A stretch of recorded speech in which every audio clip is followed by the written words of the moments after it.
First of all, this is Just Incredible, who's from Connecticut. That is correct. We might as well start off with our drink, little Crown Royal, so steady your nerves for this camera moment. Nice, look at you, man, okay, drinking quick. Yeah, serious. You hear that hiss? All right, so tell us about your I met with you about a year ago at your facility in Connecticut at the school where you were growing corals and you were identifying them. Is that still going on, and how is that working out for you? Yeah, we still doing the coral bank, so how we're using that coral bank now where I'm at, I'm Underwater World in Los Angeles, so I've just moved out here about a year ago this week. And what we're doing there is using the coral bank for our identification system so that we can keep track of coral. And what it allows us to do is be very accurate on dates, growth rates, and where the corals come from in the first place, and it gives us a much easier way for us to track it. So now each coral has a serial number on the frag plug somewhere or at the very edge of the coral, and then the idea you told me back then was that you'd eventually be able to stick that number in Google and it would take you to the history of the family origin of that coral. Mm-hmm. Yeah, so what we're doing is we're building a web database. So there's several ways. If you were looking for information on a particular species, you can find information online, but if you had this ID number, you could also put this ID number in and get a specific life history of a particular line of coral.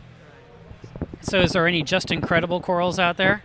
There's a few out there. Some of them, I usually, with the coral bank, we just go with the species name, the species name and the number, and then eventually what we will do is set up kind of like an analog, a database that also includes the common names, because there are corals that are becoming very well established and they are a single line of coral.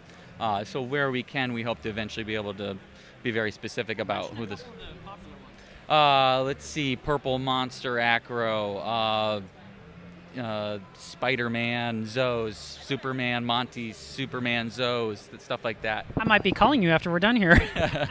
So, and those are very, relatively common names, and there's very specific names, and eventually what we hope to do is that there's 3 different Spider-Man zoanthids, 5 different Superman zoanthids. So hopefully what we eventually, as we move the coral bank and get it larger, that we'll be able to start tracking even these individual lines, so you would know, well, it's a Superman A or Superman B, because long term this will be an issue in the hobby as far as, do you have a real Steve Tyree something? Hopefully we could figure out a way that we can kind of authenticate that. So now this has been going on for more than a year, a couple of years? Yeah, several years. So I started that at the Science Technology Magnet High School, Southeastern Connecticut, in New London, and while I was a resident scholar there. So we got that program started, and then we have several aquaculturists that use that for themselves because they actually found it very handy for their own tracking, and then several public aquariums, including Mystic Aquarium. And we still work with them, and they send us captive grown corals and whatnot. Do you have your own website? Not at the moment. Actually, most of the information I have is at youtube.com/sofalove. So, Sofalove. Yeah, SOFALOVE.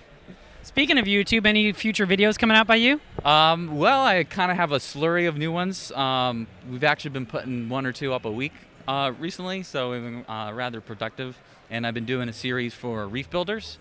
So regularly putting stuff up and videos doing for that, and we also got a couple music videos coming out and singles from the likes of well, this is very exciting because we got the likes of Rich Ross, Paul Whitley, Scott Fellman, Michelle Lemick. It's going to be pretty darn funny. So.